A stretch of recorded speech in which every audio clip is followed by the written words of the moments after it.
বর্ধমানের ট্যাপ কাণ্ডে এবারে উঠে এলো বিহার যোগ, গ্রেফতার এক। ট্যাপ কাণ্ডে এবার পুলিশের হাতে গ্রেপ্তার বিহারের এক বাসিন্দা।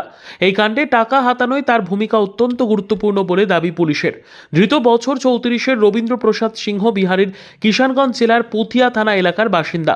এই প্রথম পশ্চিমবঙ্গের বাইরে থেকে ট্যাপ কাণ্ডে কেউ গ্রেপ্তার হলো। এটি পূর্ব বর্ধমান জেলার পুলিশের বড়সড় সাফল্য। এখনও পর্যন্ত গ্রেপ্তারের সংখ্যা বেড়ে দাঁড়ালো 6। অভিযুক্তকে পেশ করা হয় শুক্রবার বর্ধমান জেলা আদালতে। অন্যদিকে এই কাণ্ডে মালদা থেকে গ্রেপ্তার হওয়া 5 জনকে জিজ্ঞাসাবাদে পাওয়া যায় শিলিগুড়িতে কর্মরত বিহারের বাসিন্দা ও অন্যতম চক্রীর খোঁজ। সেই অনুযায়ী জেলা পুলিশের একটি দল পৌঁছে গিয়েছিল শিলিগুড়িতে। প্রধাননগর থানার পুলিশকে সঙ্গে নিয়ে দেবীডাঙ্গা থেকে গ্রেপ্তার করা হয় রবীন্দ্রপ্রসাদ সিংহকে বলে জানাচ্ছে পূর্ব বর্ধমান জেলা পুলিশ। জানা গিয়েছে যে রাজ্যের তরুণের প্রকল্প ট্যাবের টাকা ছাত্রদের অ্যাকাউন্টের বদলে হাতিয়ে নেওয়ায় রবীন্দ্রপ্রসাদ সিংহের ভূমিকা ছিল অত্যন্ত গুরুত্বপূর্ণ। সে বিভিন্নভাবে অ্যাকাউন্ট খোলার ব্যবস্থা করত এবং ট্যাব কেনার অন্যের টাকা সেই সব অ্যাকাউন্টে জমা করত।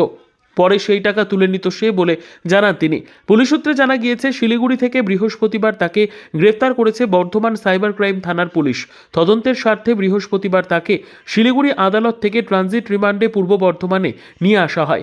শুক্রবার সকালে বর্ধমান জেলা আদালতে হাজির করা হয়। তাকে নিজেদের হেফাজতে নিয়ে আরও তথ্য পাওয়া যাবে। প্রসঙ্গত, বর্ধমান সাইবার থানায় গত 31 অক্টোবর ট্যাব সংক্রান্ত বিষয়ে একটি অভিযোগ দায়ের করে বর্ধমানে একটি স্কুল। তার ভিত্তিতেই তদন্তে নামে পুলিশ। প্রথমে পাওয়া যায় মালদা যোগ। মালদা জেলার বৈষ্ণবনগর থানার এলাকার খুদিগ্রাম থেকে গ্রেপ্তার হয় হাসেম আলী। ধৃত একজন কম্পিউটার বিশেষজ্ঞ বলে জানতে পারে পুলিশ।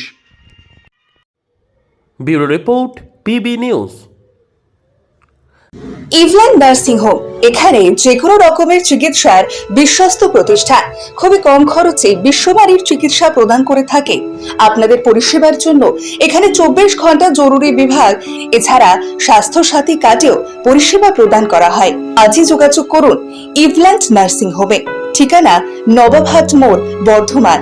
ফোন নাম্বার মনে রাখবেন 9434383966 অথবা 7908496820।